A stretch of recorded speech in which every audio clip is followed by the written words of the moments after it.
I have just sold all of my Bitcoin to fund a new life in a randomly selected country. But is it going to be enough? Let's talk about money. If you haven't checked out the first episode yet, where I use a random generator to pick the country for me that I'm going to move to, then you can find the link to that first episode down below in the video description. By the way, there couldn't be any better way to leave this goddamn place, because the city of Berlin has decided to build a power plant directly in front of my apartment. I mean, look at this. I also want to thank all the people who commented and subscribed and liked on my first video.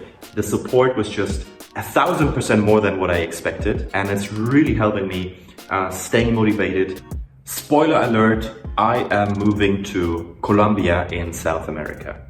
And one of the most interesting and important questions, of course, is how am I going to fund this whole experience? Now, a few years ago, when the Bitcoin hit the $1,000 mark, I decided to invest into Bitcoin because I believed that Bitcoin is going to replace other forms of payment on a global, large scale, and that the value would go up quite a bit. And it did. But my outlook on Bitcoin has changed. I don't think it's actually going to be a replacement for other forms of payment, at least not on a large scale. That is why this morning I have decided to sell the 1.4 Bitcoin that I had and use that profit to fund this project. So as you can see here in my wallet, for the Bitcoin that I had, I got the equivalent of around 13.6 thousand US dollars. So 13.6 is what I have in the bank. How long is that going to last? If we look at the national average income in Colombia, you'll find numbers that vary from 900,000 to 1.2 million pesos per month.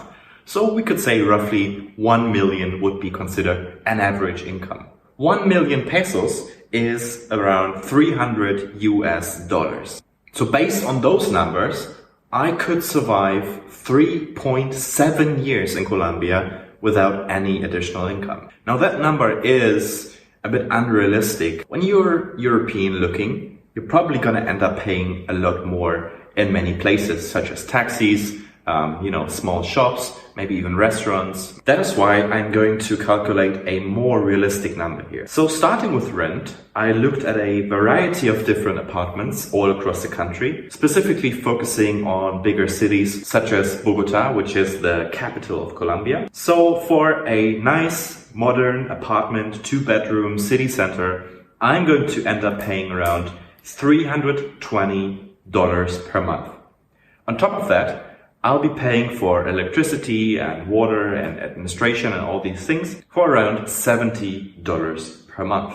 Mobile data, around $20 per month. Health insurance, and this is really mind-blowing, how cheap health insurance is in other countries. I'm gonna end up paying around $30 per month only. Food. Now, food is a bit of a tricky topic because I'm more of a restaurant guy. So I'm gonna end up going out for, lunch and dinner, probably 2 times a day. Maybe I'll, try and go to supermarkets too and cook at home. But, I calculate around $300 per month for restaurants and food. Unfortunately, it's illegal to import used cars from other countries to Colombia.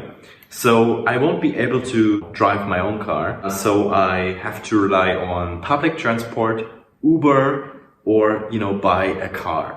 To start with, I have, calculated about $180 per month for a mix of, public transport and Uber. And because you always forget things in these types of calculations, I have added another $200 per month to cover things like going out, having a bit of fun, discovering the country. So all of that combined comes out at $1,118 per month. And if I divide my Bitcoin profit by this figure, then I'll be able to survive for around 12 months without any additional income.